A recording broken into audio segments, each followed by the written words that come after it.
Sooma guddaa gooftaa fi fayyisaa keenya qoricha keenya Iyyasuus Kiristoos torban afuraffaa torbee matsaaquu yookaan dhukkubsataa maqaa abbaa kan ilmaa kan hafuura qulqulluu sadan waaqa tokko ameen.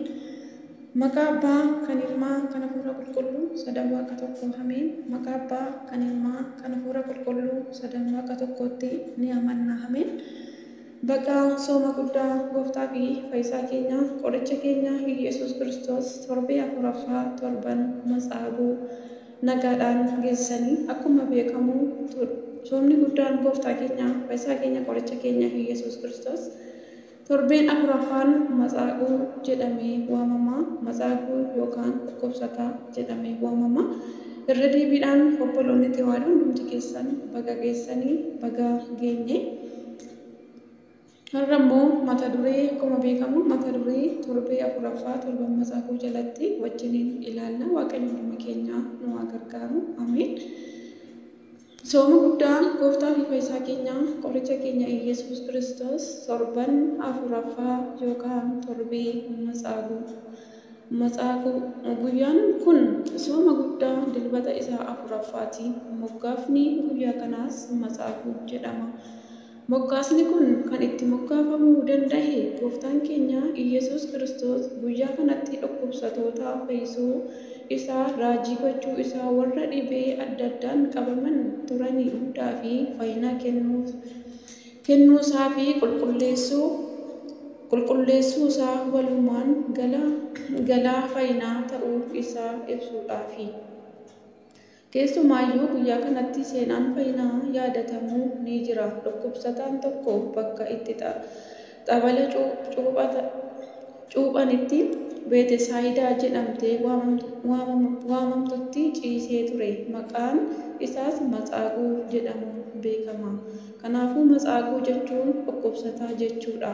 Dhukkubsataan kun waggoota 38 fi dhukkuba cimaatiin hubamee siree irratti rakkachaa kan ture yogguu ta'u guyyaa kana gooftaan sagalee isaatiin qofaanii isa fayyisee ka'ii siree kee baadhuu deemi jechuunis gamoo gubboo dhukkubbii tokko malee bilisa isa baaseera. Mata duree faaruu qulqulluu Yaareed ayyaana guyyaa kanaafi kennameefi uumaa Addaam isa jedhamudha. Sirna qiddaasee guyyaa matsaaquu keessatti kutaaleen kitaaba qulqulluu keessaa dubbifaman warreen armaan gadii jiranidha. Galaatiyaa boqonnaa 5:1, Yaaqoob boqonnaa 5:14, Hojii Ergamootaa boqonnaa 3:1-12. Misbaakiin guyyichaa faarsaa Daawitii 40 yookaan 41:3-4. Waaqayyo dhukkubsataa siree isaa irratti ni gargaara. Dhukkubsataa ciisicha isaa ni afaafi. Anoo yaa gooftaa dhiifama naaf godhi siinan jedha. Wangeelli qulqulluun guyyichaaf dubbifamu Yohaannis boqonnaa 5:1-25. Wangeela kana keessatti gooftaan keenya Iyyasuus Kiristoos matsaaquutiin fayyuu ni barbaadda jechuudhaan gaaffii akka isaa dhiyeesse ni dubbisna. Garuu gaaffii kana gooftaan keenya Iyyasuus Kiristoos kan dhiyeessee fi matsaaquun gara fuulduraatti cubbuu inni raawwatu waaqummaa isaatiin hunda waan beekuuf ture. Innis maal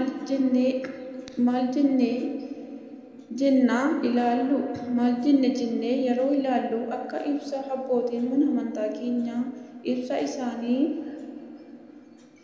andimta irratti hiranitti gaafa guyyaa jimaataa kaballaatiin fuula isaa kan rukutu isa waan ta'eef warroonni hayyuunni yeroo isaa himatan ragaa sobaa ta'e kan gooftaa irratti ragu isa waan ta'eefidha.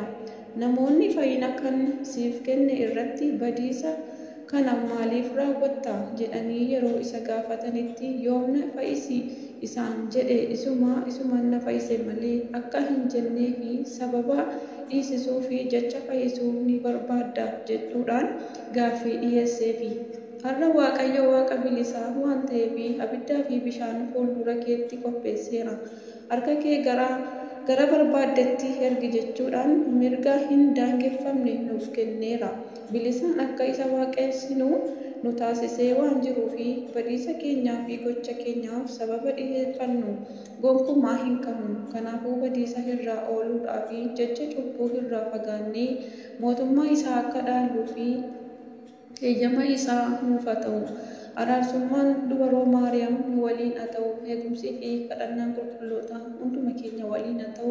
Hanga bara baraatti ameen. Waaqayyo Gooftaan nuunis har'aa dhibee keenya hundumarraa, dhibee cubbuu keenya hundumarraa, dhaabbiitti cubbuudhaan kan dhibamne, kan yakkamne hunduma Waaqayyo Gooftaan dhiifama isaatiin nu yaadachuun ija fayyina isaatiin masaaguun kan millate ija fayyina isaatiin nu millachuun nu yaadachuun biyya keenya Itoophiyaa nagaa nu taasisuun fedhaaf jaalalaa Waaqayyoo nuuf haa ta'u.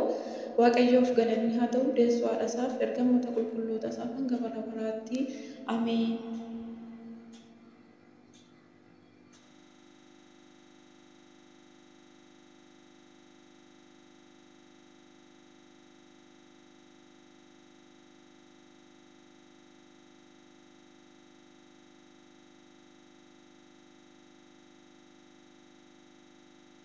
Ameen. Kan nageenye, kan baranne, kan dubbisne hundumaa akkatti jiraannu fedhaaf jaalalaa Waaqayyoo nuuf haa ta'u. Irra deebiin baga geessanii Waaqayyo Gooftaan sooma dhiifamaa nuuf taasisuun fedhaaf jaalalaa Waaqayyoo nuuf haa ta'u. Waaqayyo isin faana ta'u. Ammoo naatti na waliin turtan hundumti keessan eebbifamaa. Waaqayyo Gooftaan namatti jiraatu nu haa taasisu hanga bara baraatti ameen.